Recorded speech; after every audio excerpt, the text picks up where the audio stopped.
So anyway, what we're going to show you right now quick while we have the opportunity to add on is post-vent gleat and emergency chicken surgery.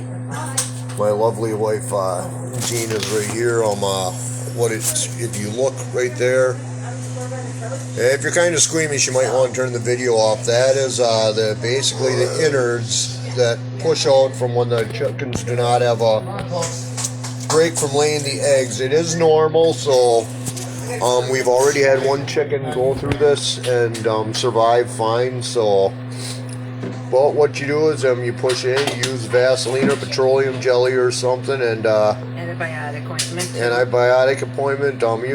It's actually recommended on some of the sites on Preparation H, and you clean and you bathe them, and you have a wet feathered lady here and that, and this one's particular, like the rest of them, are also going through a little double dosage because they're also doing their first full molt.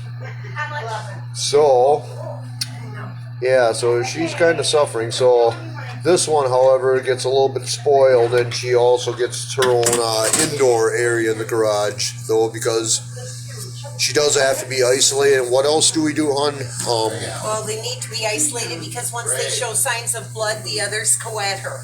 And they will start pecking at her, and they will cannibalize. So that's why she needs to be segregated until that heals up.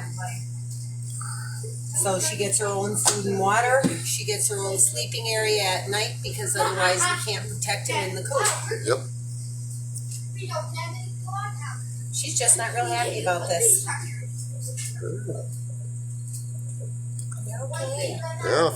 Okay. Get a little close and. So here she is right here. Like I said, she's doing okay though. Here, right here. Whoa. Wings down. Yeah, you're okay. Now the drying off. It's too cold to put her outside like this, so now I have to blow dry her butt.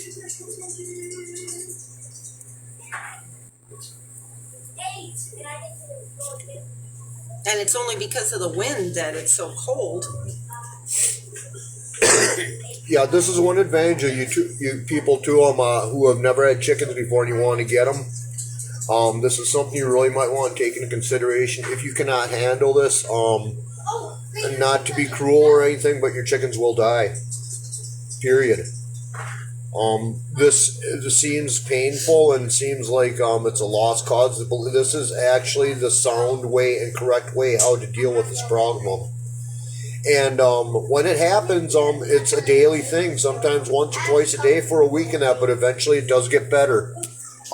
This is the only thing that we've lost one of our chickens to, and we did not know. And didn't really find any true help from anybody around in that, so. Okay, now I have to take her in the bathroom and give her a blow dry. So that's kind of something to consider why I get attitudes against certain types of farmers. So now we're gonna follow her into our little blow drying spot here. Boy, life is so hard. Okay, I'm gonna put her down here. She liked it last time because she likes the mirror. Till she starts pecking at the mirror. They like to look at themselves in the mirror. Kind of full of themselves, to be quite honest, if you ask me. A little bit. Hey, it helps me, my purpose.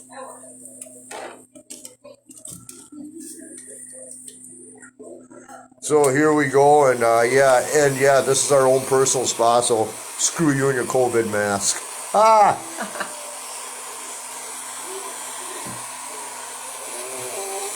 I know.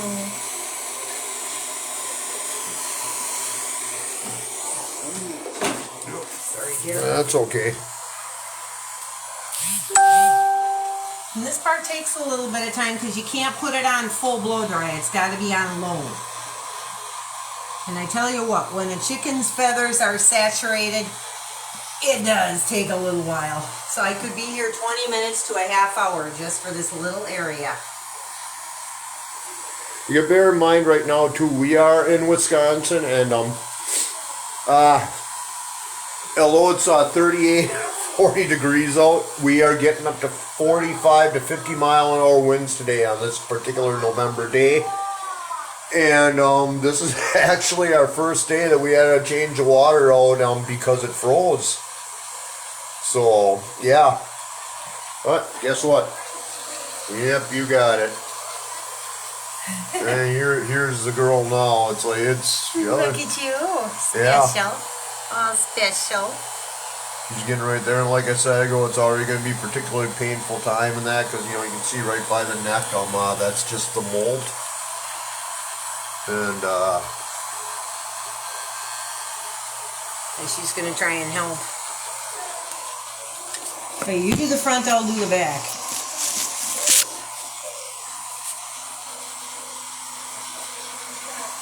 And if you want to get a close-up of the back, you can see what has happened. And down underneath a little bit. okay. Ah, wait before... Oh, sorry. Yep. No, you gotta stay here. You're not getting a free range here, lady. Yeah, you're not...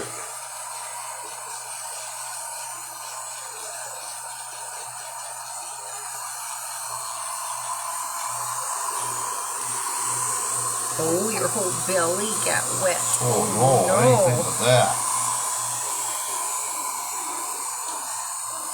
So when you do this, do you have it on like medium heat, hon, or? I just have a low and a high. Okay, so.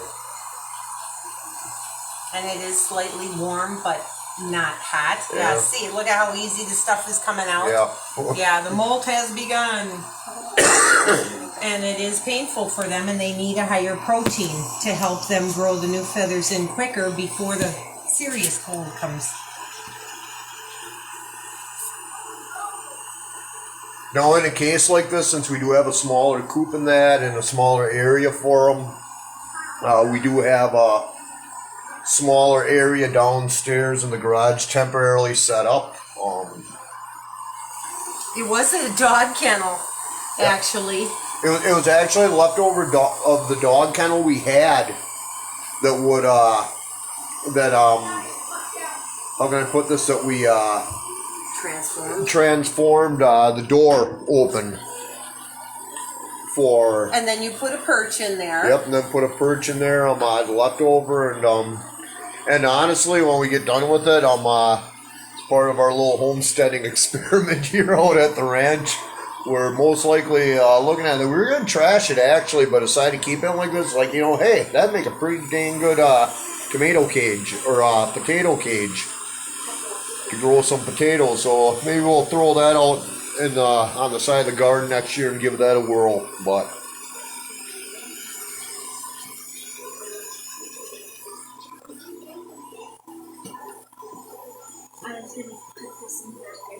well, you can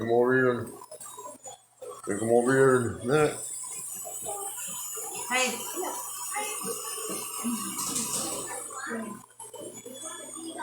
You give him a hairdo too? Giving him a walk?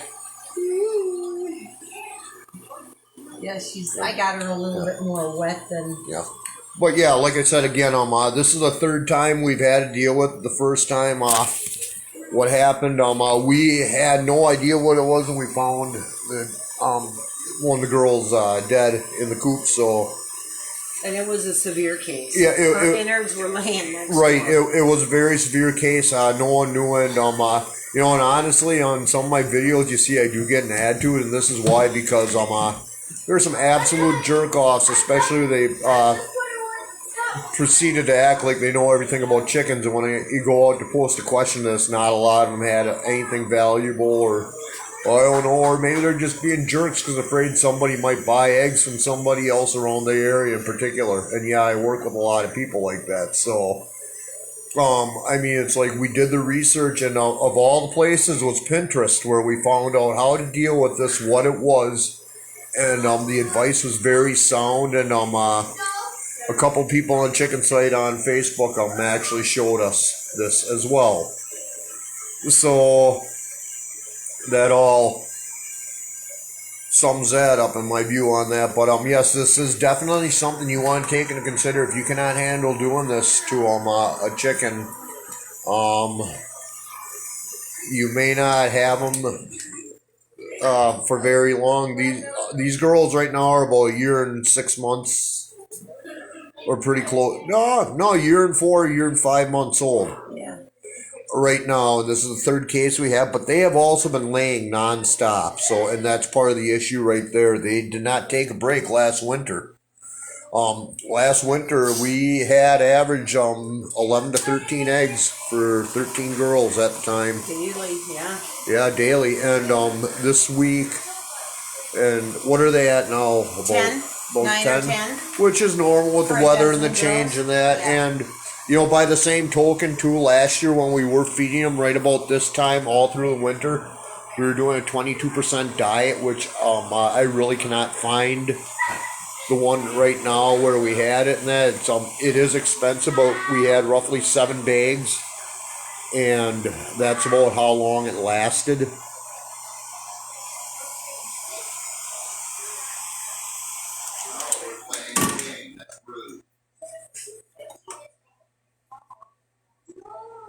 A little bit too much Vaseline on some of her wings. Yeah, she'll have to deal with them. Might waterproof it a little bit. It's making sticky chicken butt.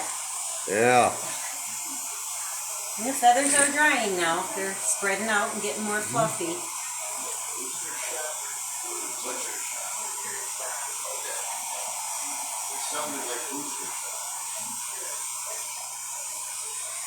Anything else you want to add for the video? This is actually kind of nice because we had a technical follow-up, and the first time we actually did make a video like this before, but we did not have one for our series, so to speak, until now. So now we have an opportunity. Yeah. Any other thing that we didn't cover over here that you can think of?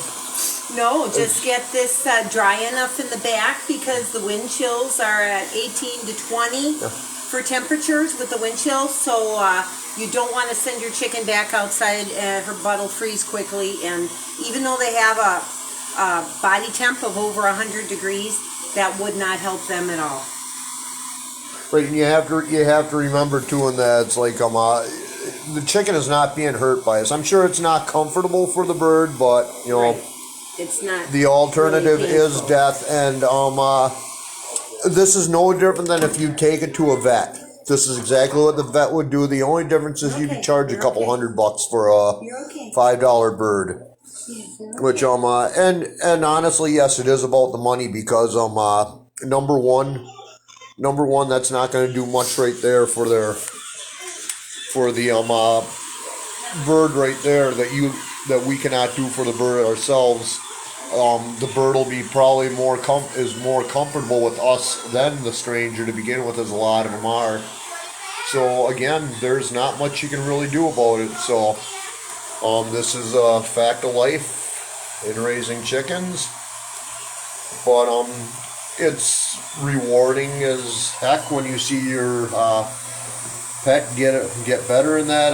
This and the girls too are pets. We do not raise these. They are dual purpose birds, but we're not raising them as dual purpose birds. We're raising them as pets and for eggs and for the kids. And these ladies were purchased a day old on June 25th. Nice.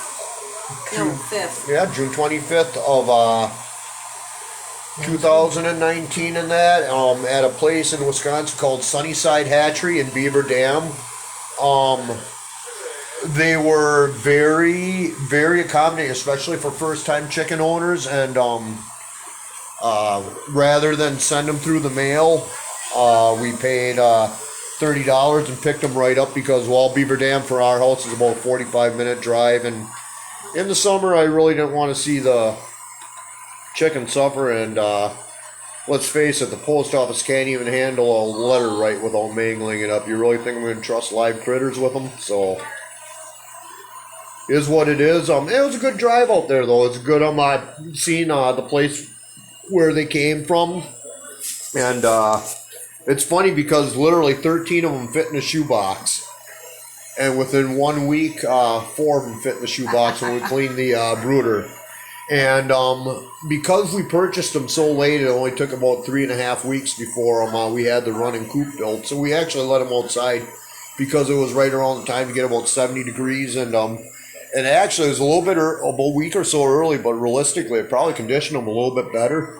And they had no problems with it whatsoever. And a month later, when we took them from the brooder on out, we had, let me put it this way, one of them would not even fit in the original box when we got. So that is how fast they grow. You see those little videos of cute chicks and everything that you see at Fleet Farm?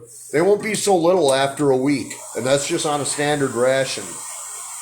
So I mean, that was a kind of a different. That's kind of neat. I mean, and you guys who've raised chickens, you know, I'm sure it's like you. It might not be any big deal, but it was to us because this is our first time ever doing them, and I'm like to think we had some success if they're pushing 1.5 years old, and we only lost one.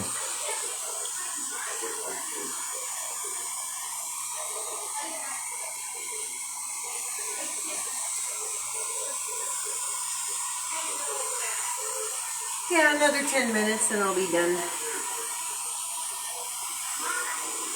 I'm just finding more blobs of Vaseline.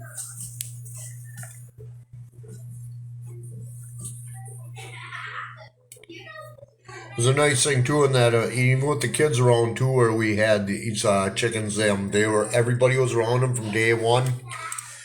Extremely tame. They are like some chickens though. I mean, you wear sparkly jewelry, you're gonna get pecked at. Yeah, they eat earrings. So yeah. So if you're wondering if you want to get chickens or anything, I would recommend it. Cool. The expenses. It's a little bit expensive to get started, but I will recommend when you go to change your water and everything, take off the dangling earrings. Don't wear sequins on your pants. Trust me, you'll find out why. It doesn't have to be dangly earrings either. I had posts in and they were eating them every time, so I had to take out my second holes.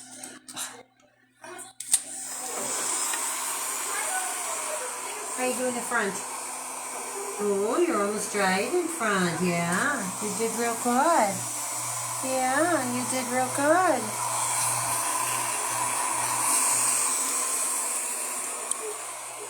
Okay, so that is actually the video of